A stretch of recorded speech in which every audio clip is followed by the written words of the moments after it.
Hello साथियों, नमस्कार। आप सभी का स्वागत है अपने इस YouTube channel knowledge zone Unnao पर। साथियों, आज 23 नवंबर 2023 में दिल्ली पुलिस का एक जो एग्ज़ाम हुआ है उसका फर्स्ट और सेकंड शिफ्ट का एनालिसिस हम आपके सामने कराने जा रहे हैं, क्योंकि आज जो बच्चे थे वो फर्स्ट और सेकंड शिफ्ट में एग्ज़ाम दे के आए हैं और उनके द्वारा बताए गए कुछ प्रश्न हैं। जो प्रश्न है उनका विश्लेषण हम आपके सामने करने जा रहे हैं। तो आप लोग शुरू से अंत तक वीडियो में बने रहें और कौन कौन से क्वेश्चन आए थे आज और इससे रिलेटेड क्वेश्चन कौन कौन से बन सकते हैं जो आगे आने वाले एग्जाम में भी आपके लिए महत्वपूर्ण साबित हो सकते हैं। ठीक है, तो जो लोग चैनल पर नए हैं चैनल को सब्सक्राइब करना बिल्कुल ना भूलें। चैनल को सब्सक्राइब कर लीजिए, साथ में बेल आइकन प्रेस कर लीजिए। चलिए स्टार्ट करते हैं। पहला क्वेश्चन देखते हैं क्या था आज का पहला क्वेश्चन। पहला क्वेश्चन आया था 42वें संविधान संशोधन के द्वारा कौन से शब्द जोड़े गए। देखिए, ये क्वेश्चन लगभग हर दूसरे तीसरे चौथे दिन रिपीट हो रहा है पेपर में कि 42वें संविधान संशोधन के द्वारा कौन से शब्द जोड़े गए थे संविधान में। तो समाजवादी, पंथ निरपेक्ष और अखंडता, ये तीन शब्द थे जो 42वें संविधान संशोधन 1976 के द्वारा हुए थे। 42वां संविधान संशोधन कब हुआ? तो 1976 में हुआ। एक बहुत ज्यादा क्वेश्चन आपके एग्जाम में पूछा जा रहा है 86वें संविधान संशोधन से।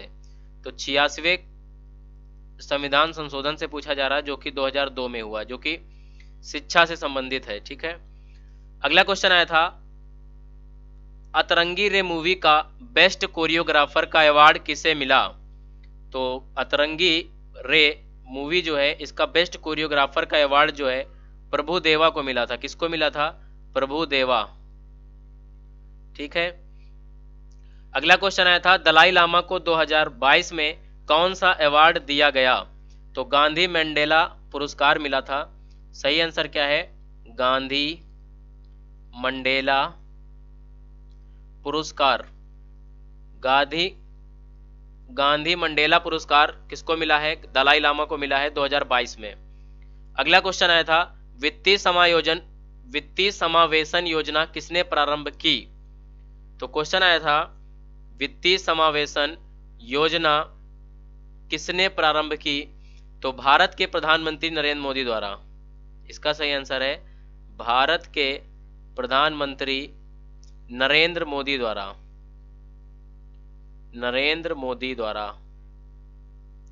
ठीक है, अगला क्वेश्चन देखिए राष्ट्रीय एकता दिवस कब मनाया जाता है। तो इसका सही आंसर है 31 अक्टूबर को। कब मनाया जाता है? 31 अक्टूबर को। किसकी जयंती होती है? तो सरदार वल्लभ भाई पटेल। सरदार वल्लभ भाई पटेल। क्लियर। अगला क्वेश्चन आया था बिंदुसार का उत्तराधिकारी कौन था। तो बिंदुसार का उत्तराधिकारी अशोक। सही आंसर क्या है? अशोक। पाकिस्तान का नाम किसने रखा। तो चौधरी रहमत अली। पाकिस्तान का नाम किसने रखा। तो चौधरी रहमत अली। अगला क्वेश्चन आया था फाहियान किसके शासनकाल में भारत आया था। तो फाहियान किसके शासनकाल में भारत आया था? इसका सही आंसर है चंद्रगुप्त द्वितीय या चंद्रगुप्त सेकंड। ठीक है, या फिर द्वितीय। अगला क्वेश्चन आया था चंद्रगुप्त मौर्य का उत्तराधिकारी कौन था। चंद्रगुप्त मौर्य का उत्तराधिकारी कौन था, ऐसा क्वेश्चन देखने को मिला। तो चंद्रगुप्त मौर्य का उत्तराधिकारी क्वेश्चन आया था। तो चंद्रगुप्त मौर्य का उत्तराधिकारी बिंदुसार था। कौन था? बिंदुसार। तो चंद्रगुप्त मौर्य का उत्तराधिकारी कौन था? बिंदुसार। आगे देखिए अगला क्वेश्चन यूरोपीय नाट्य तकनीकों को भारत में कौन लाया। क्वेश्चन आया था यूरोपीय नाट्य तकनीकों को भारत में कौन लाया। तो इसका सही आंसर है पंडित उदय शंकर। सही आंसर क्या है? पंडित उदय शंकर। अगला क्वेश्चन है तिलैया परियोजना किस नदी पर है। तो तिलैया परियोजना जो है या तिलैया बांध पूछे या तिलैया परियोजना किस नदी पर है।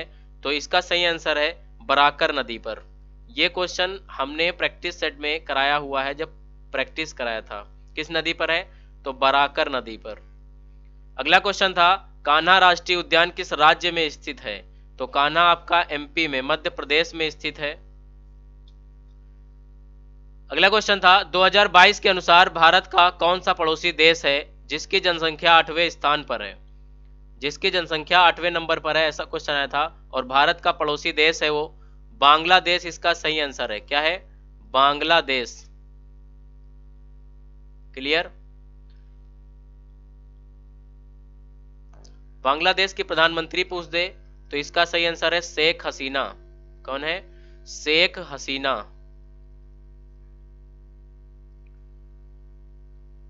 अगला क्वेश्चन आया था 67वें राष्ट्रीय फिल्म पुरस्कार 2021 में किसे मिला था? 67वें राष्ट्रीय फिल्म पुरस्कार 2021 में किसे दिया गया? तो सर्वश्रेष्ठ जो फिल्म का पुरस्कार, यहाँ पर 67वें राष्ट्रीय फिल्म पुरस्कार 2021, यहाँ पर सर्वश्रेष्ठ फिल्म पुरस्कार जो है किसको मिला था? तो छिछोरे मूवी थी, उसको दिया गया था। किसको? छिछोरे को। और 2021 में सर्वश्रेष्ठ हिंदी फिल्म का इसे मिला था। सर्वश्रेष्ठ हिंदी फिल्म, सर्वश्रेष्ठ हिंदी फिल्म का अवार्ड 2021 में किसको मिला था? तो छिछोरे को मिला था। छिछोरे मूवी थी। ठीक है। अगला क्वेश्चन आया था दलाई लामा की सबसे पहली पुस्तक कौन सी थी? तो माई लैंड एंड माई पीपल। क्या है? माई लैंड एंड माई पीपल, ये बुक है दलाई लामा जी की पहली पुस्तक है। आयुष्मान भारत योजना किस मंत्रालय से संबंधित है? ऐसा क्वेश्चन आया था। तो इसका सही आंसर है स्वास्थ्य एवं परिवार कल्याण मंत्रालय। क्या सही आंसर है इसका? स्वास्थ्य एवं परिवार कल्याण मंत्रालय, ये इसका सही आंसर है। आयुष्मान भारत योजना जो है किस मंत्रालय से संबंधित है? स्वास्थ्य एवं परिवार कल्याण मंत्रालय। कल आपसे पूछा गया था कि आयुष्मान भारत योजना जो है कब से चालू हुई? तो सही आंसर इसका है 2018। किसने चालू की? तो प्रधानमंत्री नरेंद्र मोदी द्वारा चालू की गई थी। उसके बाद ये किस राज्य से स्टार्ट की गई थी? तो झारखंड में स्टार्ट किया था सबसे पहले आपके अपने प्रधानमंत्री मोदी जी द्वारा। ठीक है। अगला क्वेश्चन है 6 से 14 वर्ष के बच्चों को अनिवार्य शिक्षा किस अनुच्छेद में है? तो आप सबको पता है जो 86वां संविधान संशोधन हुआ था, यहां पर आपको समझने योग्य बात है कि 6 से 14 वर्ष के बच्चों के लिए अनिवार्य शिक्षा किस अनुच्छेद में है, और शिक्षा से संबंधित अनुच्छेद आपको पता होगा तो ये आंसर आप लगा पाएंगे आसानी से। तो इस क्वेश्चन का लगभग सबको आंसर पता होगा, क्योंकि ये क्वेश्चन ऑलरेडी हम पहले ही बता चुके हैं। लगभग हर दूसरे तीसरे दिन ये क्वेश्चन हम आपको बताते हैं। तो अनुच्छेद पूछा गया है, तो अनुच्छेद आपका 21A है। अगर अनुच्छेद की बात करेगा तो अनुच्छेद 21A है, जो कि 86वां संविधान संशोधन 2002 के द्वारा जोड़ा गया था। शिक्षा का अधिकार अधिनियम कब आया? यानी जिसे आप लोग RTE बोलते हैं, राइट टू एजुकेशन। तो राइट टू एजुकेशन है ये, राइट टू एजुकेशन। तो राइट टू एजुकेशन जो अधिनियम है ये कब आया?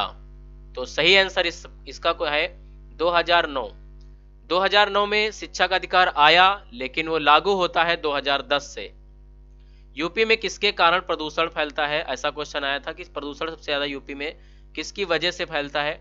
तो आप सबको पता होगा कि धान कटने पिटने के बाद पराली जो होती है उसको लोग जला देते हैं, तो इससे प्रदूषण ज्यादा होता है। तो यूपी में किसके कारण प्रदूषण ज्यादा होता है? पराली में। देखिए यूपी में तो होता ही होता है, यूपी के साथ बिहार में भी होता है, ठीक है, दिल्ली में भी इसी के कारण होता है।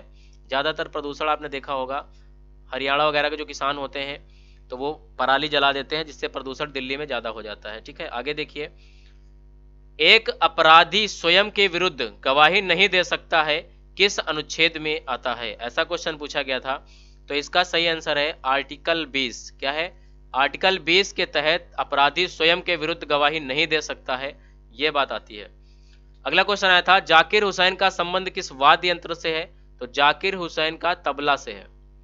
अगला क्वेश्चन था जतिन गोस्वामी, क्या क्वेश्चन था, जतिन गोस्वामी किस नृत्य से संबंधित है, तो जतिन गोस्वामी जो है इनका संबंध किस नृत्य से संबंधित है, तो इसका है सतरिया से। किससे, सतरिया से, सतरिया से संबंधित है जतिन गोस्वामी।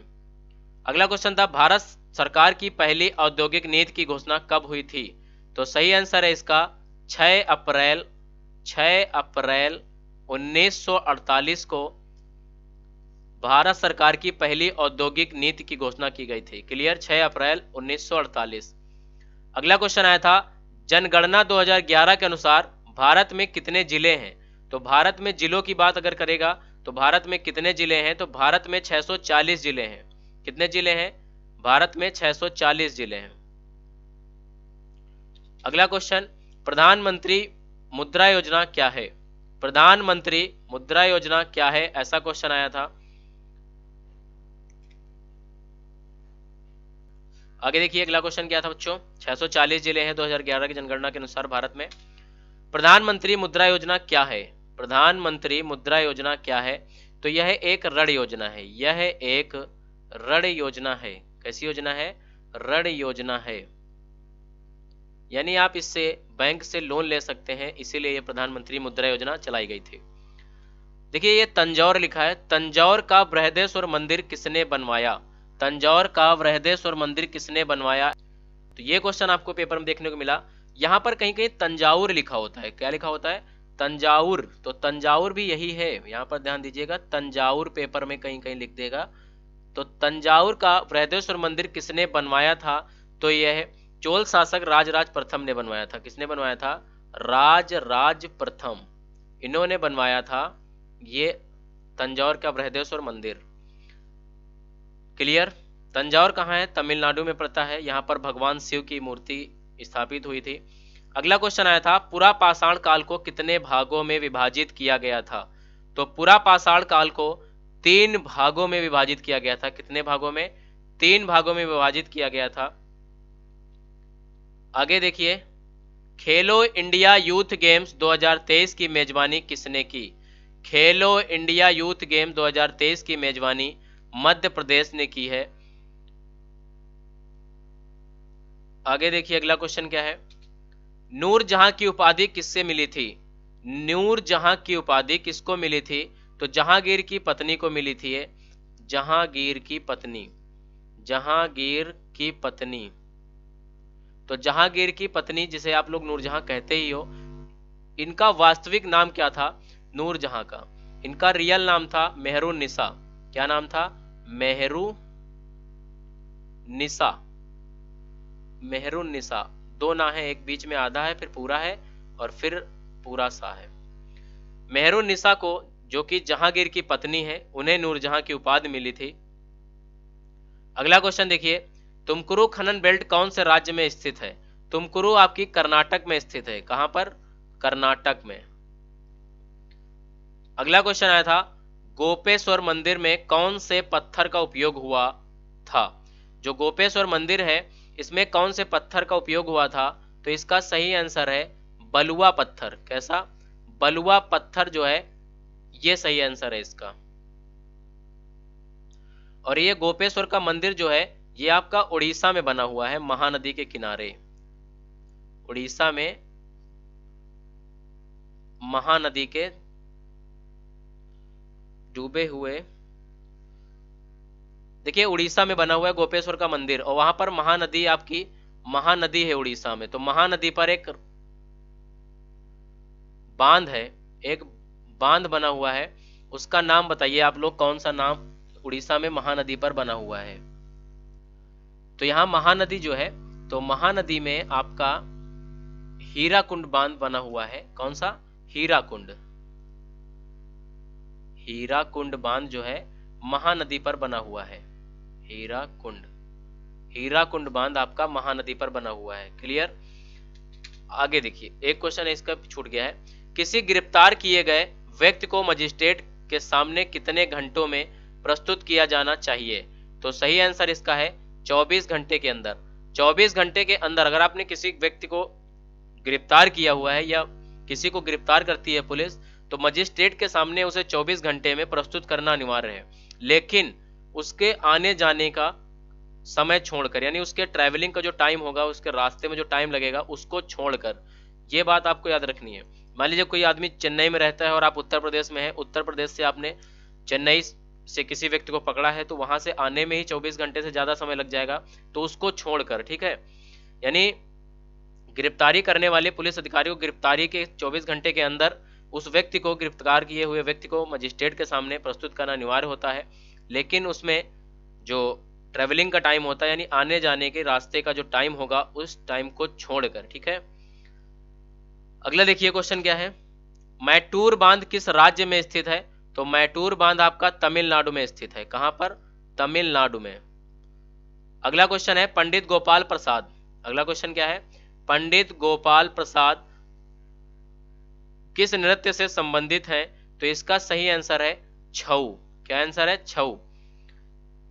अगला क्वेश्चन आया था हिंदुस्तान सोशलिस्ट रिपब्लिकन एसोसिएशन का गठन कब हुआ? हिंदुस्तान सोशलिस्ट रिपब्लिकन एसोसिएशन का गठन कब हुआ? तो इसका सही आंसर है 1928 में। कब हुआ? 1928 में। आगे देखिए अगला क्वेश्चन, कंप्यूटर से रिलेटेड क्वेश्चन कुछ आए थे, वो हम आपको बताने जा रहे हैं। देखिए ये जो क्वेश्चन है जरूरी नहीं आपके फर्स्ट शिफ्ट में ही आए हो, क्योंकि बच्चों को लग रहा होगा नहीं नहीं हमारे एग्जाम में नहीं आया होगा। अरे जो बच्चे फर्स्ट शिफ्ट वाले हैं उनको तो फर्स्ट शिफ्ट का क्वेश्चन मिलेगा। जो सेकंड शिफ्ट के, इसमें हमने दोनों शिफ्ट का एनालिसिस करके आपके सामने प्रस्तुत किया है, बच्चों द्वारा बताया गया क्वेश्चन है। तो जो क्वेश्चन सेकंड शिफ्ट में आए होंगे तो वो सेकंड शिफ्ट वाले को पता होंगे, ठीक है। तो आप समझ लीजिएगा कि यहाँ पर क्वेश्चन जो है बिल्कुल रियल क्वेश्चन आपको बताए गए हैं, बच्चों द्वारा देखिए बताए गए क्वेश्चन है, हम उन्हीं को आपके सामने लाए हैं, ठीक है। तो इसमें हम कुछ नहीं कर सकते हैं, जो भी क्वेश्चन है बच्चों के द्वारा बताए गए ही क्वेश्चन है। आज एक क्वेश्चन आया था प्रिंट प्रीव्यू का, शॉर्टकट आया था बच्चों कंप्यूटर से। तो प्रिंट प्रीव्यू का अगर शॉर्टकट की बात करेगा तो सही आंसर है Ctrl+F2। उसके बाद सेव करने का शॉर्टकट आपसे पूछा गया था, जो कि अगर सेव का पूछा होगा तो Ctrl+S आप लगाएंगे, Ctrl+S। सेव एज भी पूछा होगा तो Ctrl+S दिया होगा या फिर F12 बटन दिया होगा, ये आपका सही आंसर है। आगे आया था ईमेल से संबंधित एक क्वेश्चन आया कि ईमेल जो होता है, ईमेल जब आप किसी को भेजते हो तो ईमेल के हेडर में क्या चीज शामिल नहीं होती है? तो वहां पर आपने देखा होगा हेडर में टू लिखा रहता है, सब्जेक्ट लिखा रहता है, दिनांक लिखा रहता है, ठीक है, ये सब चीजें लिखे रहती हैं। क्लियर है? और एक क्वेश्चन प्रिंट से रिलेटेड शॉर्टकट पूछा गया, प्रिंट प्रीव्यू का हो गया, प्रिंट तो नहीं पूछा गया, प्रिंट प्रीव्यू ही पूछा गया था। फिर उसके बाद पूछा गया था Ctrl+C, कॉपी का पूछा गया था। कॉपी करने का शॉर्टकट पूछा गया था आपसे, तो वो Ctrl+C है, ठीक है। और एक फुल फॉर्म आया था बच्चों URL से, तो जिसका फुल फॉर्म होता है यूनिफॉर्म रिसोर्स लोकेटर। क्या है? यूनिफॉर्म रिसोर्स लोकेटर, जिसका फुल फॉर्म होता है। ये सारी क्लासेस हमने बताई है, क्लास में आप देखिएगा, ये सारे क्वेश्चन आपको मिलने वाले हैं। तो दोस्तों जो लोग हमारे चैनल पर नए थे, चैनल को सब्सक्राइब जरूर कर लेना, साथ में बेल आइकन प्रेस कर लेना। जो लोग चैनल पे नए थे, चैनल को सब्सक्राइब करना तो बिल्कुल भूले ही ना। और वीडियो अगर आपको अच्छी लगे तो वीडियो को लाइक कर देना, अपने सुझाव हमें कमेंट करके जरूर बताएं, और अपने दोस्तों में ज़्यादा से ज़्यादा इस वीडियो को शेयर करें, ताकि जिन लोगों के एग्जाम आगे लगे हुए हैं, कल परसों तो एग्जाम है नहीं, फिर उसके बाद शायद स्टार्ट होगा, 24 को स्टार्ट है शायद, 23-24 के बाद 2 दिन एग्जाम नहीं होगा। आज तो 23 है, फिर 24 को है, फिर उसके बाद 25-26 शायद नहीं होगा, फिर 27 को नहीं होगा, 28 से शायद स्टार्ट है दिल्ली पुलिस का। तो देख लीजिएगा, जिसका जिस दिन एग्जाम होगा, रिव्यू एनालिसिस बच्चों के द्वारा हमको क्वेश्चन बताए जाएंगे, हम उनका एनालिसिस आपके सामने करा देंगे, ठीक है। तो आपके लिए महत्वपूर्ण साबित हुई होगी क्लास। जो लोग का एग्जाम जिनका लगा हुआ है उन लोगों के लिए तो बहुत ही ज़्यादा इम्पोर्टेंट क्लास है ये। जो भी क्लास हम आपको करा रहे हैं, जो भी एनालिसिस आपको करा रहे हैं, इससे रिलेटेड कौन सा क्वेश्चन बन सकता है, कौन से क्वेश्चन आपके एग्जाम में आए हैं, ये सारे हम आपके डाउट क्लियर कर देते हैं। तो आप देख के जाइए, और उसके बाद आप ये इस क्लास के अंत में एक आपको प्लेलिस्ट मिलेगी, एक प्लेलिस्ट इस वीडियो में ऐड कर देंगे, कंप्यूटर से रिलेटेड प्लेलिस्ट होगी वो। आप कंप्यूटर किस तरह से एग्जाम में क्वेश्चन आते हैं कंप्यूटर से रिलेटेड, कौन कौन से टॉपिक हैं, हमने उस सारे टॉपिक क्लियर करके आपके एग्जाम रिलेटेड जो भी क्वेश्चन बनते हैं वो इसमें ऐड किए गए हैं क्लास में, इसलिए क्लास को आप देख के जाइएगा, आपके लिए फ़ायदेमंद ही होगी। धन्यवाद दोस्तों।